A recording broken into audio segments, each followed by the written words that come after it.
डिसेंबरच्या कालावधीमध्ये जेव्हा विहिरीमध्ये भरपूर पाणी होतं, तेव्हा वितरणनी मात्र सरसकट लाईट छाटली.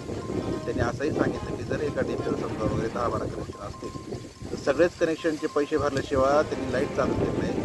एकंदरीत समजा 10पैकी 6-7 लोकांनी कनेक्शन पैसे तरी भरले, तर उरलेल्या लोकांची जिम्मेदारी तुम्ही घ्या, त्याचे पैसे तुम्ही द्या भरा, तरच लाईट चालू करण्यात येईल. म्हणजे एकंदरीत प्रशासनानं कोरोनाच्या कालावधीमध्ये आर्थिक संकटात सापडलेला शेतकरी असताना दुहेरी महावितरण केलेलं आहे. आणि संबंधित प्रकारे जेव्हा त्यांना पिकाला लाईट पाहिजे होती, म्हणजे ज्वारीला समजा भरपूर पाणी देण्यात आलं असतं त्या कालावधीमध्ये, तर एक कंच फुगली असते आणि शेतकऱ्यांचं कमीत कमी बरं झालं.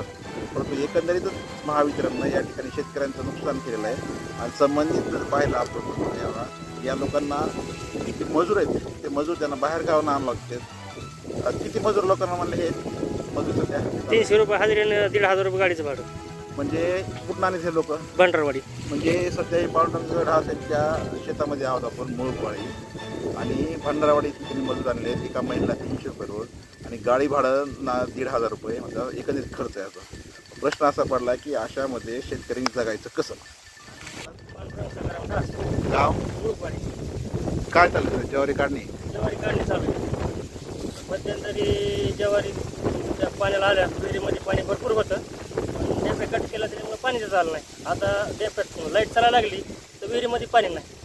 आणि त्यांचा नियम असा होता की एका डीपीवर 10 कनेक्शन असतील तर 10चे 10 कनेक्शनचे पैसे भरून येत तर आम्ही डीपी चालू करू. 4-5 लोकांनी भरले तर चालू करीत नव्हतं.